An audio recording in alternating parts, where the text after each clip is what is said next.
तो hello guys, कैसे हो आप सब। आशा करता हूँ कि आप सब मजे में होंगे। अगर आपने मेरे चैनल को अब तक सब्सक्राइब नहीं किया है तो मेरी आपसे रिक्वेस्ट है कि जल्दी से जाके सब्सक्राइब कर दो।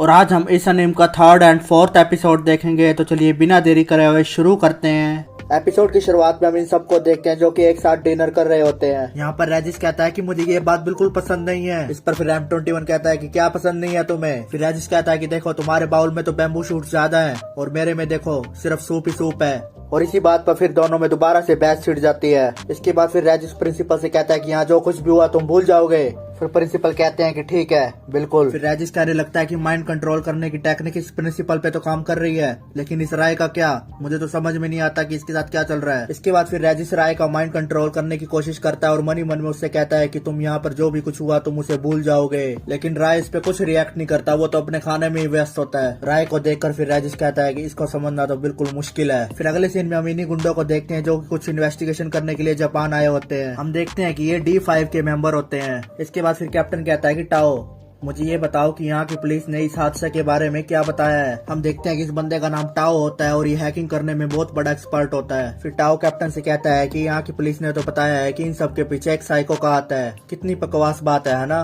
फिर शार्क कहने लगता है कि ये तो भाई उन लोगों ने मचाई है जिनके पास सुपर पावर है। फिर टाओ कहता है कि सुनो, मुझे जैकी और मैरी की यूनियन को सबमिट की हुई रिपोर्ट मिली है। उन्हें यहाँ कॉफिन लाने के लिए भेजा गया था और जब वो इस देश में आए तो वो M21 और M24 से मिले, वो एक्सपेरिमेंटल सब्जेक्ट जिन्हें उनसे पहले यहाँ भेजा गया था। टाओ बताता है कि उस वक्त M24 ने एक इन्फेक्टी बनाई। फिर कैप्टन कहता है कि मुझे लग रहा है कि यूनियन के इन सारे हादसों के दोष को इन्फेक्टी पे डाल दिया गया। इस पर फिर टाओ कहता है कि हाँ बिल्कुल मुझे भी यही लग रहा है, लेकिन जैकी और मैरी ने ये रिपोर्ट में नहीं बताया है, मतलब कि वो अब भी कॉफिन ढूंढ रहे हैं। और M21 और M24 कहाँ है इसका तो कुछ अता पता ही नहीं है। इस पर फिर कैप्टन कहते हैं कि अब तक उनकी मौत का कुछ पता नहीं, तो वो जिंदा ही होंगे पक्का। अगर तुम सबको उनमें से एक भी मिले तो उसी वक्त उसको पकड़ लेना। टाओ तुम और जानकारी ढूंढते रहो। इसके बाद फिर सीन चेंज होता है और हम स्कूल का सीन देखते हैं, जहाँ पर हैन शिनवू से कहता है कि इतनी होशियारी करने की क्या जरूरत थी, वो तो शुक्र है कि वो सिक्योरिटी गार्ड बीच में आ गया, नहीं तो आज तुम जिंदा नहीं होते। इस पर फिर शिनवू कहता है कि वो तो मैं तुम्हारे लिए लड़ाई कर रहा था ताकि वो गुंडे तुम सबको बुली ना करे। इस पर फिर हैन कहता है कि जाना तू क्यों झूठ बोल रहा है, तू तो बस सीरिया को दिखाने के लिए कुछ ज्यादा ही शो ऑफ कर रहा था। इसके बाद तभी वहाँ पर राजेश और सीरिया भी आ जाते हैं। फिर हैन राजेश के पास चला जाता है और उसे कहने लगता है कि तुम्हारे पास अभी बुक्स नहीं है ना, चलो तुम मेरे साथ बैठ जाओ, हम बुक्स को शेयर करके पढ़ेंगे। मैं चाहता हूँ कि हम दोनों एक अच्छे दोस्त बन जाए। अब हैन को राजेश के साथ बातें करते देख हमारा शिनवू तो बहुत ज्यादा कंफ्यूजन में पड़ जाता है। सोचने लगता है कि हैन को लड़कियों से ज्यादा लड़के पसंद हैं। मुझे लग रहा है कि इसको लड़कों में ज्यादा इंटरेस्ट है। इसके बाद फिर हैन राजेश के कान में कहता है कि तुम्हारी हाइट कितनी है। मैं तो बस 157 सेंटीमीटर का हूँ, चलो ना राजेश बताओ ना जल्दी। इस पर फिर राजेश कहता है कि मैं तुम्हारे जितना ही हूँ। इस पर फिर हैन कहता है कि हाँ मुझे लगा ही, लेकिन बाकी सबसे छोटा होना कितना अजीब लगता है ना। हर कोई लंबा हो रहा है, लेकिन कोई बात नहीं, हम इसका एक साथ सामना करेंगे है ना। फिर राजेश कहता है कि छोटी हाइट होने से क्या चिंता, किसी की लंबाई से कोई भला क्यों डरे। इसे सुनकर फिर हैन कहता है कि तुम कितने कूल हो और तुम कितने मेंटली स्ट्रांग भी हो। इसके बाद फिर राजेश देखता है कि दरवाजे के बाहर कोई है। राजेश सोचने लगता है कि ये पक्का M21 होगा जो मुझ पे नजर रख रहा है। फिर अगले सीन में हम देखते हैं कि राजेश और सीरिया ग्राउंड में M21 के पास होते हैं। वहाँ पर राजेश M21 से कहता है कि आखिरकार तुम क्या चाहते हो, तुम हम दोनों पर नजर क्यों रख रहे हो। इस पर फिर M21 कहता है कि तुम्हें कुछ मिसअंडरस्टैंडिंग हुई है, मैं ऐसा कुछ नहीं कर रहा। फिर राजेश कहता है कि मेरे आगे झूठ मत बोलो, मुझे तुम बिल्कुल भी पसंद नहीं हो, मुझे नहीं पता तुम ह्यूमन सोसाइटी को ज्वाइन करके क्या पाना चाहते हो। फिर M21 कहता है कि मैं बस स्कूल के ग्राउंड में पेट्रोलिंग करता हूँ, यही मेरा काम है। फिर राजेश M21 से कहता है कि मानो या ना मानो, अगर तुमने कुछ ऐसा किया जो मुझे पसंद नहीं आया तो तुम बहुत पछताओगे। फिर M21 कहता है कि तुम्हारी जो मर्जी हो वो करो, लेकिन अब क्योंकि तुम यही हो तो मैं कह देता हूँ, तुम दोनों रात को कुछ ढूंढने के लिए बाहर जाते हो, लेकिन बच्चों को देर रात तक बाहर नहीं घूमना चाहिए। इस पर फिर राजेश कहता कि है तुम मुझे बच्चा समझ रहे हो। इसके बाद फिर यहाँ से सीन चेंज होता है और हम राय और प्रिंसिपल को एक साथ देखते हैं। वहाँ पर प्रिंसिपल राय से कह रहे होते हैं कि जहाँ तक मेरा ख्याल है जिस परिवार से सीरिया और राजेश आए हैं वो अभी बदले नहीं है। इंसानों को नुकसान पहुंचाने की सिचुएशन में वो अपनी पावर को आंख बंद करके यूज नहीं करेंगे। फिर राय कहता है कि फ्रैंकस्टीन। फिर प्रिंसिपल कहते हैं कि यस मास्टर। राय कहता है कि ये चाय कड़वी है। फिर प्रिंसिपल कहते हैं कि मुझे माफ करना, मैं भी चीनी लाता हूँ। इसके बाद फिर हम हैन और शिनवू को एक साथ देखते हैं, जहाँ पर शिनवू हैन से कह रहा होता है कि हैन मुझे बहुत भूख लगी है, कुछ खाने के लिए बना दो यार। इस पर फिर हैन कहता है कि मैं आज बिजी हूँ, मेरे अंकल ने मुझे सिक्योरिटी चेक करने को कहा है, इसलिए मुझे आज यही करना है। हम देखते हैं कि हमारा हैन भी बिल्कुल टाओ की तरह कंप्यूटर में और हैकिंग करने में एक्सपर्ट होता है। इसके बाद फिर शिनवू कहता है कि ठीक है, मैं ही कुछ बना लाता हूँ। अपने लैपटॉप में एक नोटिफिकेशन देख के हैन कहता है कि सिक्योरिटी सिस्टम में छेड़छाड़, अच्छा ये किसने किया। हम देखते हैं कि वहीं दूसरी तरफ टाओ भी अपने लैपटॉप के आगे बैठा होता है और ये सिक्योरिटी के साथ छेड़छाड़ इसी टाओ ने किया होता है। फिर टाओ के लैपटॉप में भी एक नोटिफिकेशन आती है, उसको देख के फिर टाओ कहता है कि वाह, मुझे ब्लॉक कर दिया। हम देखते हैं कि ये काम हैन ने किया होता है, हैन भी उसका बाप होता है हैकिंग करने में। इसके बाद फिर हम देखते हैं कि टाओ बहुत स्पीड से टाइपिंग करने लगता है। वहीं दूसरी तरफ हैन के लैपटॉप में वार्निंग की नोटिफिकेशन आने लगती है। वो देख के फिर हैन कहता है कि मेरे निकालने के बावजूद भी दोबारा, लगता है तुम ये बस ऐसे ही नहीं कर रहे हो, लो मैं तुम्हें एक छोटा सा तोहफा देता हूँ। इसके बाद फिर हैन अपने लैपटॉप से टाओ को गिफ्ट की नोटिफिकेशन भेज देता है और जब टाओ उस गिफ्ट पे क्लिक करता है इतने सारे पेज खुल जाते हैं, जिससे देखकर टाओ बहुत ज्यादा हैरान हो जाता है और कहता है कि ओहो, तुमने इसमें बहुत सारे वायरस डाल के भेजा है, तुम तो काफी बढ़िया हो। फिर इसी तरह दोनों एक दूसरे से लैपटॉप में खेलने लगते हैं। फिर सडनली हैन के लैपटॉप में एक टाइम में बहुत सारे वार्निंग के नोटिफिकेशन आने लगते हैं। इस पर फिर हैन कहता है कि इतना तेज, मुझे लग रहा है कि बहुत सारे हैकर एक साथ अटैक कर रहे हैं। हैन कहता है कि बुरा हुआ, मैं तो इनको एक साथ ब्लॉक नहीं कर सकता बिल्कुल भी। इसके बाद फिर तभी शिनवू आ जाता है कुछ बना के। वो आगे बढ़ने ही लगता है कि उसका पैर लैपटॉप की तार में अटक जाता है और लैपटॉप की तार निकल जाती है। इस पर फिर हैन कहता है कि क्या यार, ये क्या कर दिया, मैं बहुत जरूरी काम कर रहा था। फिर शिनवू कहता है कि छोड़ो ना, अब बहुत हो गया, चलो अब खाते हैं। इस पर फिर हैन कहता है कि रुको, मैं भी आया, मुझे एक इम्पोर्टेंट कॉल करनी है। हैन के बाहर जाने के बाद फिर शिनवू हैन का लैपटॉप छेड़ने लगता है। तभी उसके लैपटॉप में मैसेज आता है कि क्या हुआ, रुक क्यों गए। हम देखते हैं कि ये मैसेज टाओ कर रहा होता है। फिर शिनवू उसके मैसेज को रिप्लाई करने लगता है और उसे कहता है कि कुछ नहीं, बस प्लग निकल गया था। फिर टाओ का मैसेज आता है कि वैसे तुम मुझे बहुत पसंद आए, जो तुमने तोहफा भेजा वो मुझे काफी अच्छा लगा। ये मैसेज पढ़कर फिर शिनवू शौक में पड़ जाता है और सोचने लगता है कि हैन ने गिफ्ट दिया इसको। फिर टाओ का मैसेज आता है कि आज मुझे बहुत मजा आया, दोबारा मिलेंगे हम। ये मैसेज पढ़कर शिनवू और ज्यादा हैरान हो जाता है और कहने लगता है कि ये पहले भी मिल चुके हैं, इसने मुझे पहले तो कभी नहीं बताया इसके बारे में। फिर शिनवू मैसेज में लिख के भेजता है कि बाय द वे तुम कितने साल के हो। फिर दूसरी तरफ से मैसेज आता है कि 24, लेकिन क्यों। ये मैसेज पढ़ के तो शिनवू के पूरी तरह से होश उड़ जाते हैं। शिनवू कहता है कि क्या, ये अपने से बड़ी उम्र की लड़की से डेटिंग कर रहा है। फिर शिनवू मन ही मन में सोचने लगता है कि तो आज ये रेजिस के साथ इतना क्लोज क्यों था। फिर शिनवू उसे मैसेज करता है कि तुम्हारा नाम क्या है, इचिकावा, हरुटो या कुछ और। फिर दूसरी तरफ से मैसेज आता है कि मैं एक लड़का हूँ, बेवकूफ। ये मैसेज पढ़ के तो भाई शिनवू तो पूरी तरह से पागल ही हो जाता है और कहने लगता है कि हैन को सच में लड़के पसंद हैं। तभी वहाँ पर हैन भी आ जाता है और उससे कहने लगता है कि तुम किसकी परमिशन से मेरा लैपटॉप छेड़ रहे हो। इस पर फिर शिनवू कहता है कि वो मैंने सोचा कि मैं तुम्हारी थोड़ी मदद कर दूं। इसके बाद फिर क्या होना था, दोनों में एक जबरदस्त फाइट हो जाती है। वहीं दूसरी तरफ हम टाओ को देखते हैं, जो कि कैप्टन से कहता है कि मैंने एरिया के हर सर्विलियंस कैमरे को चेक कर लिया है। वो स्क्रीन में M21 की सारी लोकेशन दिखाने लगता है। स्क्रीन को देखकर फिर कैप्टन कहता है कि तो M21 जिंदा है अभी। फिर कैप्टन टाओ से कहने लगता है कि क्या वो अभी भी इसी एरिया में है। इस पर फिर टाओ कहता है कि लगता तो है, वो और कैमरे में भी नजर आया है, लेकिन जेक, मैरी और M24 ये तीनों नजर नहीं आए, ये कितनी अजीब बात है। फिर कैप्टन अपने मेंबर्स को कहता है कि जाओ M21 को पकड़ के लाओ। फिर अगले सीन में हम देखते हैं कि रेजिस, एरिया और M21 प्रिंसिपल के घर पर होते हैं। वहाँ पर इन सब ने बहुत सारा कूड़ा मचा रखा होता है। इसको देखकर फिर प्रिंसिपल कहता है कि मैंने डिसाइड किया है कि आज से तुम सब घर की सफाई करोगे। इस पर फिर रेजिस कहता है कि मैं क्यों घर का काम करूं। फिर M21 कहता है कि तुमने तो कहा था कि तुम इस घर की रक्षा करोगे। इस पर फिर प्रिंसिपल बहुत ज्यादा भड़क जाते हैं और कहते हैं कि मुंह बंद करके जल्दी से सफाई शुरू करो। इसके बाद फिर हम देखते हैं कि ये तीनों सफाई शुरू करने लगते हैं। राय को सोफे पे बैठा देख रेजिस कहता है कि ये सफाई क्यों नहीं कर रहा, ये क्यों बैठा हुआ है ऐसे। इस पर फिर प्रिंसिपल थोड़ा नर्वस हो जाता है और मन ही मन में कहने लगता है कि मरवाएगा क्या ये। फिर रेजिस राय से कहने लगता है कि तुम खाली क्यों बैठे हो, हमारी मदद कराओ सफाई में। इसके बाद फिर हम देखते हैं कि राय खड़ा होकर वहाँ पर आ जाता है और सफाई करने लगता है। इसके बाद फिर हम देखते हैं कि रात हो चुकी होती है और M21 रात को बाहर घूमने के लिए आया होता है। तभी उसके सामने D5 के 2 मेंबर शार्क और हैमर वहाँ पर आ जाते हैं। शार्क M21 से कहता है कि मैं तुझे ही ढूंढ रहा था। फिर M21 कहता है कि कौन हो तुम, क्या काम है मुझसे। फिर शार्क कहता है कि हाँ M21, मुझे बहुत काम है तुमसे। ये सुनकर फिर M21 हैरान हो जाता है और सोचने लगता है कि इसको मेरा कोड नेम कैसे पता। फिर शार्क M21 से कहता है कि D5, कुछ याद आया। ये सुनकर फिर M21 कहता है कि D5 यूनियन की स्पेशल फोर्स टीम। फिर शार्क M21 से कहता है कि चलो हमारे साथ चलो, नहीं तो तुम्हारे लिए बहुत बुरा होगा। M21 मन ही मन में सोचने लगता है कि मुझसे ज्यादा स्ट्रॉन्ग है, क्या करूं मैं। फिर शार्क M21 से कहने लगता है कि ओह कांप क्यों रहे हो, मुझे ये बताओ M24 कहाँ पर है, क्या उस मोटे बुड्ढे के साथ काम करना मुश्किल था? इसे सुनकर फिर M21 भड़क जाता है और शार्क को मारने के लिए आगे बढ़ने लगता है, लेकिन M21 शार्क के आगे बिल्कुल भी नहीं टिक पाता और शार्क M21 को उठा के उसे नीचे पटक देता है। तभी वहाँ पर रेजिस और सीरिया भी आ जाते हैं। रेजिस M21 से कहने लगता है कि तुम यहाँ क्या कर रहे हो? फिर M21 रेजिस से कहता है कि पीछे हटो, जाओ यहाँ से। फिर शार्क कहता है कि कौन है ये दोनों, तुम्हारे दोस्त हैं क्या? फिर रेजिस शार्क से कहने लगता है कि तुम्हारा हेयर स्टाइल कितना घटिया है और तुम सबसे ज्यादा बेवकूफ हो। ये सुनकर फिर शार्क भड़क जाता है और रेजिस को मारने के लिए आगे बढ़ने लगता है। तभी वहाँ पर बीच में कैप्टन भी आ जाता है। कैप्टन शार्क से कहता है कि मैंने तुम्हें M21 को लाने को कहा था और तुम यहाँ बच्चे से लड़ रहे हो। कैप्टन M21 से कहने लगता है कि क्या तुम हमारे साथ चलोगे? कैप्टन को देखकर M21 कहता है कि तुम तो D5 के कैप्टन क्रैंस हो। फिर बीच में रेजिस कहने लगता है कि ओ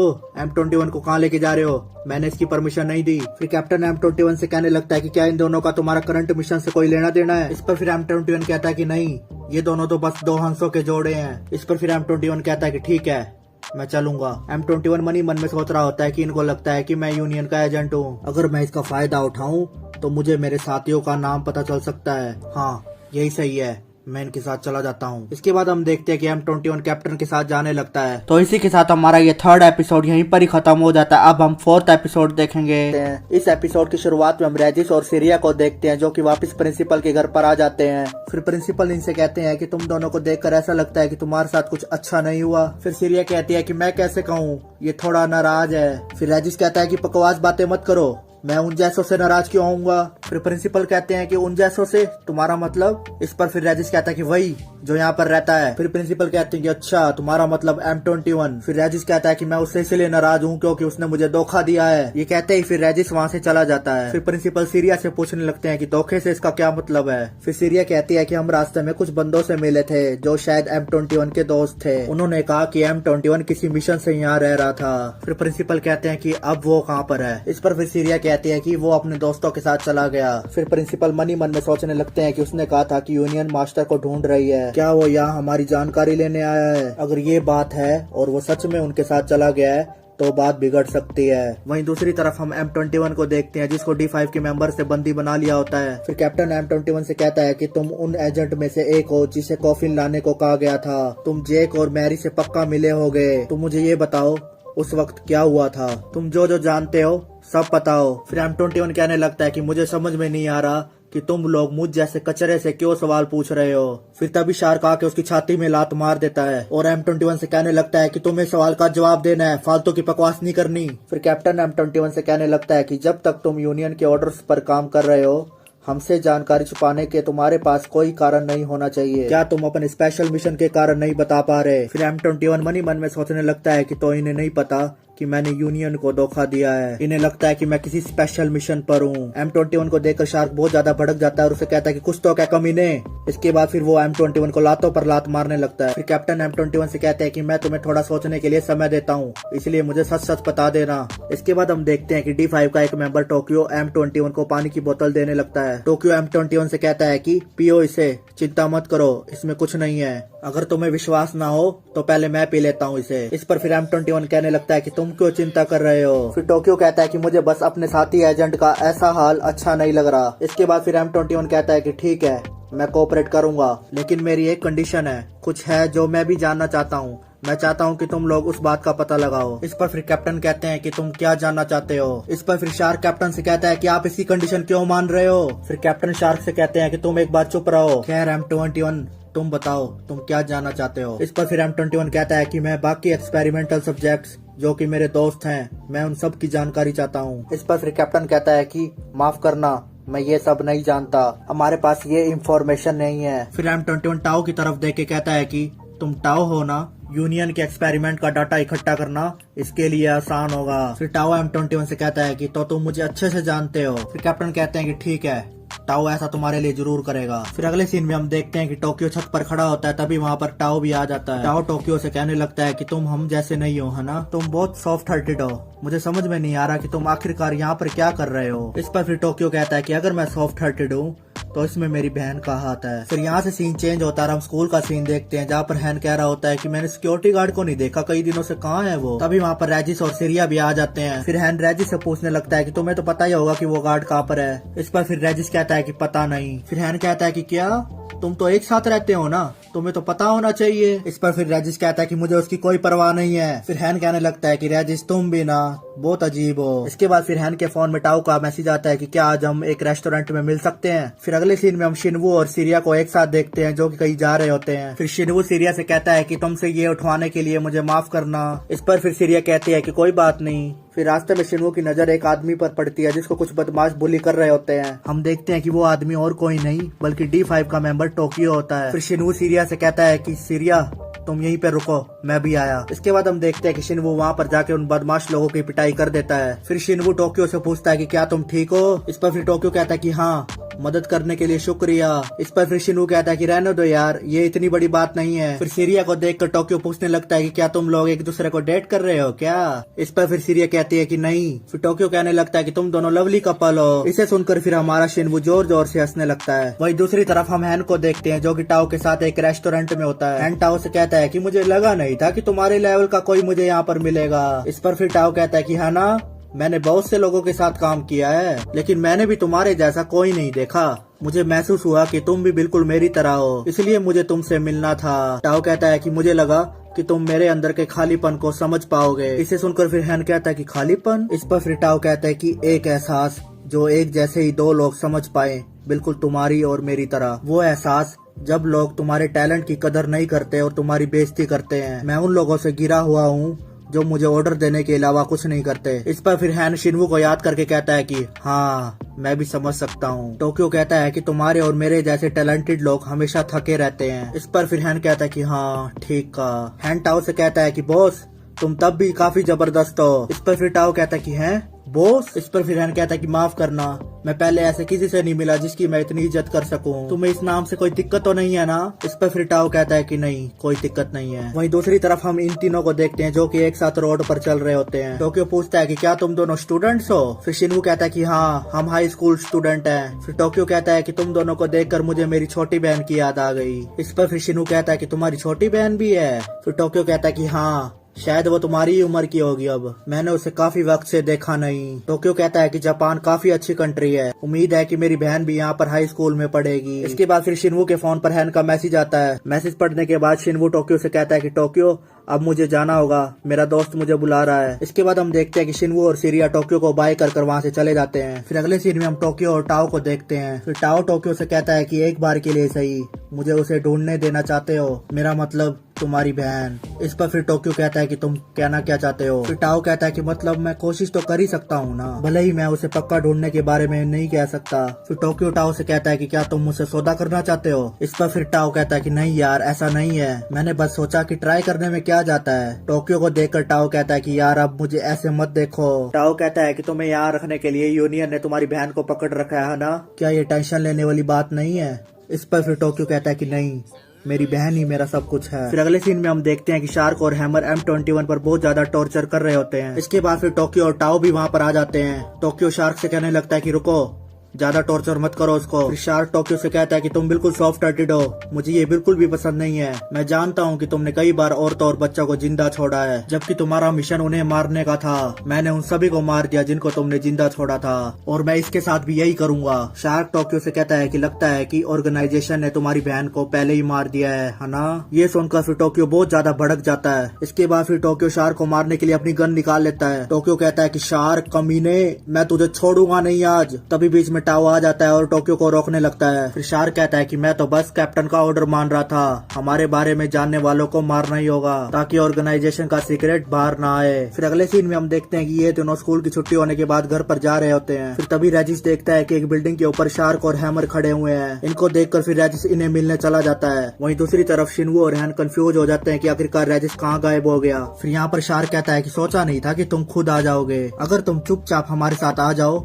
तो तुम्हें चोट नहीं पहुंचेगी। इस पर फिर रेजिस कहता है कि मुझे हंसाओ मत। इसे सुनकर फिर शार्क भड़क जाता है और अपना चाकू उसकी तरफ फेंक देता है, लेकिन रेजिस बड़ी आसानी से उस चाकू को अपने हाथ से पकड़ लेता है। ये देखकर फिर शार्क कहता है कि मुझे लगा ही था कि तुम एक आम इंसान नहीं हो। इस पर फिर रेजिस कहता है कि तुम जैसे कमजोर लोग मेरा क्या कर लोगे। ये सुनकर फिर शार्क बहुत ज्यादा भड़क जाता है और रेजिस को मारने के लिए आगे बढ़ने लगता है, लेकिन शार्क रेजिस के आगे बिल्कुल भी नहीं टिक पाता। इसके बाद फिर हैमर शार्क को एक कैप्सूल दे देता है, जिसे खाकर शार्क बहुत ज्यादा ताकतवर हो जाता है। इतना पावरफुल होने के बाद शार्क रेजिस को मारने के लिए आगे बढ़ने लगता है। शार्क को देखकर फिर रेजिस अपनी पावर का इस्तेमाल करने लगता है, लेकिन उस पर कुछ इफेक्ट नहीं पड़ता। शार्क रेजिस से कहता है कि तुम्हारी पावर अब और काम नहीं करेगी, हार मान लो अब, वरना तुम मारे जाओगे। इसके बाद हम देखते हैं कि रेजिस शार्क पर पीछे से अटैक कर देता है। रेजिस शार्क को पीछे से बहुत ज्यादा जोर से मुक्का मार देता है। इस पर फिर शार्क कहता है कि क्या ये सपना है, ये कमीना स्पीड और पावर दोनों में मुझसे आगे है। तभी हम देखते हैं कि हैमर शिनवू और हैन को किडनैप करके वहाँ पर ले आता है। हैमर रेजिस से कहता है कि अगर तुम नहीं चाहते कि तुम्हारे दोस्तों को चोट आए